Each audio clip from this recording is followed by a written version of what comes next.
Hello दोस्तों, आज हम Winnie the Pooh blood and honey movie को एक्सप्लेन करने वाले हैं जो कि हाल ही में रिलीज हुई है। और यह मूवी अभी नई है तो इसकी रेटिंग की बात हम नहीं करेंगे। तो चलिए देर न करते हुए मूवी की स्टोरी को आगे बढ़ाते हैं।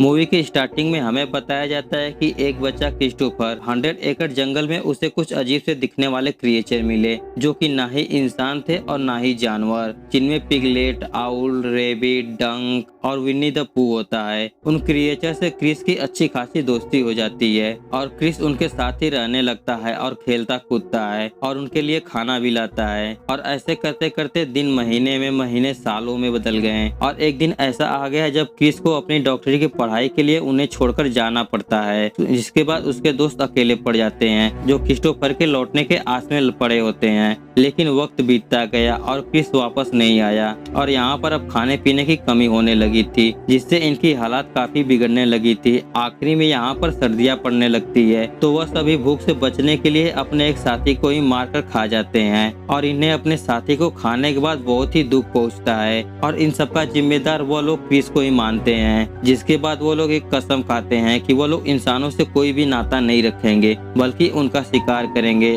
और आज के बाद वो लोग कभी एक शब्द भी नहीं बोलेंगे। वक्त बीतता गया और हमें 5 साल के बाद का सीन दिखाया जाता है और जहाँ पर हम क्रिस और उसकी वाइफ मैरी को देखते हैं। यहाँ पर क्रिस अपनी वाइफ को लेकर उन क्रिएचर से मिलवाने के लिए लाया होता है जो कि 100 एकड़ वुड जंगल में होता है। लेकिन यहाँ पर मैरी को क्रिस की कहानियां एक कल्पना लगती है, फिर भी वह उसके साथ यहाँ पर चली आई होती है। दोनों आगे बढ़ते हैं जहाँ पर उन्हें उनके दोस्तों का ठिकाना मिल जाता है। लेकिन यहाँ पर अब सब कुछ बदल चुका होता है। जैसे एक बाल्टी में भरा हुआ इंसान का खून मिलता है जिसे देखकर मैरी उसे समझाती है कि उन्हें यहाँ से निकल जाना चाहिए। उसे यहाँ पर कुछ ठीक नहीं लग रहा है, लेकिन क्रिस उसकी बात नहीं मानता है और पू के कमरे में चला जाता है जहाँ पर पू ने क्रिस की फोटो को अच्छी खासे से जला रखा था, जिसे देखने के बाद दोनों काफी ज्यादा डर जाते हैं और वहाँ से छिपकर निकलने की कोशिश करने लगते हैं। लेकिन कोई मैरी को पीछे से पकड़ लेता है और वो पिगलेट ही होता है जो अब एक मॉन्स्टर में बदल गया है। क्रिस उसे रोकने की बहुत कोशिश करता है लेकिन पिगलेट मैरी का गला घोटकर वहीं पर मार देता है। तभी वहाँ पर पू भी आ जाता है, जिसके बाद पिगलेट और पू मिलकर उसे घसीटकर यहाँ से ले जाते हैं और क्रिस कुछ भी नहीं कर पाता है।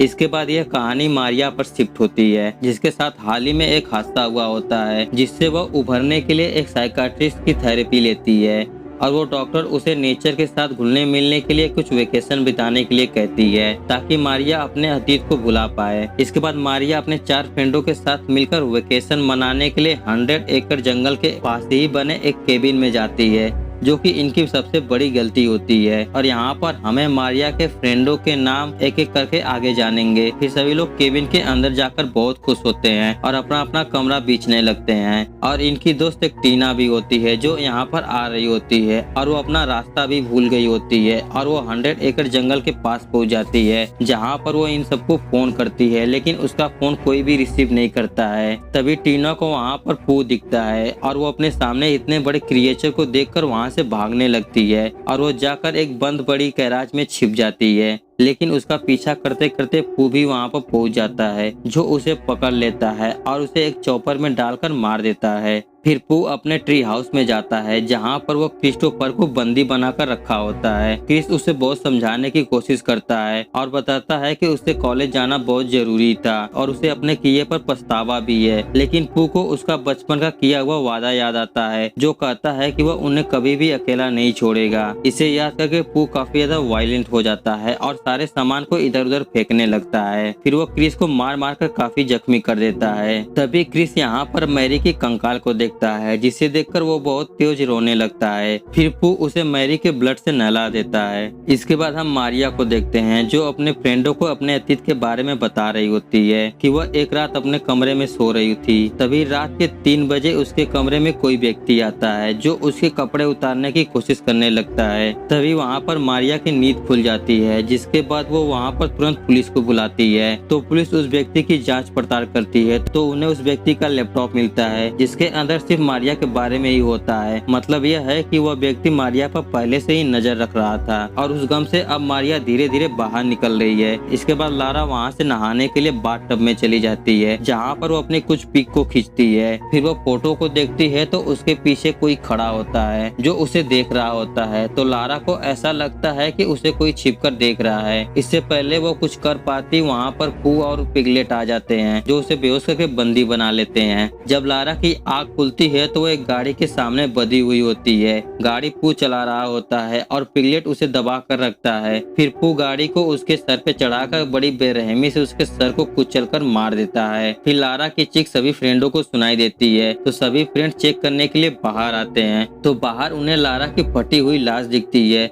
जिसे देखकर सभी लोग डर जाते हैं और तुरंत केबिन के अंदर जाकर छिप जाते हैं। और इनके पीछे पू भी अंदर शामिल हो गया होता है जो कि उन्हें ही ढूंढने लगता है। फिर मारिया और जेसिका अंदर जाकर सेफ्टी के लिए गन को ढूंढती हैं और दूसरी तरफ एलिस और जो बैक डोर को बंद करने के लिए जाती है। तभी उनके पास पिगलेट पहुंच जाता है जो एलिस को मारकर बेहोश कर देता है। फिर पिगलेट जॉय को स्विमिंग पूल के अंदर ही बड़ी बेरहमी से मार देता है। फिर पिगलेट और पू मिलकर एलिस को वहां से ले जाने लगते हैं और उन्हें जाते हुए मारिया और जेसिका भी देख लेती है तो वह दोनों उसका पीछा करने लगती है। इसके बाद एलिस की जब आँख खुलती है तो वह एक बूट पर बंधी हुई होती है और उसके पास पू भी होता है जो अपने पुराने विक्टिम का खून पी रहा होता है। फिर पू एलिस को मार मार कर बेहोश कर देता है और वहाँ से चला जाता है। थोड़ी देर बाद वहाँ पर मारिया और जेसिका आती है जो एलिस को फ्री करती है, जिसके बाद तीनों वहाँ से बाहर निकलने की कोशिश करने लगती हैं। तभी उन्हें एक आदमी की आवाज सुनाई देती है तो तीनों जाकर देखते हैं तो वहाँ पर क्रिस बंधा हुआ होता है जो उनसे मदद मांगता है, जिसके बाद तीनों मिलकर उसे भी फ्री कर देते हैं। फिर उन्हें एक और लड़की की चीख सुनाई देती है